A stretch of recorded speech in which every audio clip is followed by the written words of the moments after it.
तर hi guys, हाय आपला पहिला ब्लॉग. कसा वाटतोय काय नक्की कमेंट करून सांगा. आपल्याला काही एवढी माहिती नाही ब्लॉग वगैरेची, पण बनवतोय नाही का.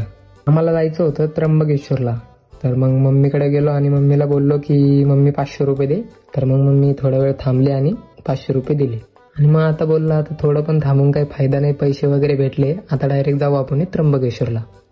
तर त्र्यंबकेश्वरला जायचं कारण हेच आहे की आम्ही चाललो एक गिफ्ट घ्यायला. तर तुम्हाला पुढे गेल्यावर दाखवतोच आम्ही काय गिफ्ट आहे काय नाही. पण इथं आलाय आता सगळ्यात मोठा विषय, गाडी चालवायचा प्रॉब्लेम. तुमच्यासोबत पण असा प्रॉब्लेम होतच असेल. हा म्हणतोय तू चालव आणि मी बोलतोय त्याला तू चालव. पण त्याला बोललो चालव आजचे दिवस. इथं बघा कसा मकडतोय. मकडून बिकडून झालं. म्हणलं चला आता डायरेक्ट त्र्यंबकेश्वरला जाऊ आणि तिथे जाऊन डायरेक्ट थांबू नाही का. पण मग रस्त्यामध्ये बघतोय तर रस्त्याचे कामं वगैरे चालू आहे.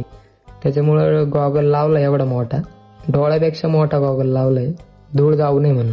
आणि रस्त्यावरचे कामं चालू असल्यावर तर असंच गॉगल लावा गाईस तुम्ही पण नाही का. तर आपण पोहोचलो होतो त्र्यंबकेश्वरला.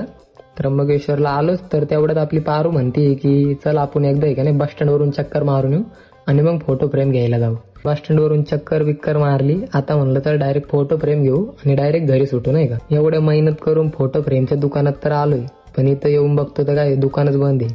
मग तेवढ्यात आम्हाला तिथं नंबर दिसला. तर मग नंबरवर कॉल केला. ते बोलले आलोच 20 मिनिटांमध्ये.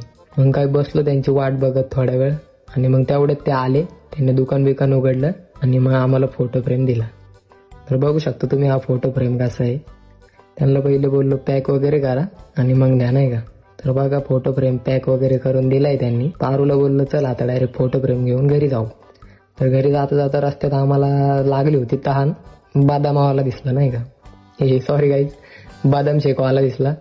घरी जाता जाता म्हणलं चला आता कटिंगच करून जाऊ नाही का. कटिंगच्या दुकानात गेलो, पण इथं येऊन बघतो तर इथं पण कटिंगचं दुकान बंद. मग आम्हाला आला राग. मग पारूला बोललो उघड दुकान आणि तूच करून टाक नाही का माझी कटिंग. माझे करतं गाईज, हा दुकानाचा मालक आहे. तर इथं कटिंग वगैरे केली आणि डायरेक्ट घरी आलो. तर ब्लॉग तुम्हाला कसा वाटतं आमचा काय कमेंट करून नक्की सांगा.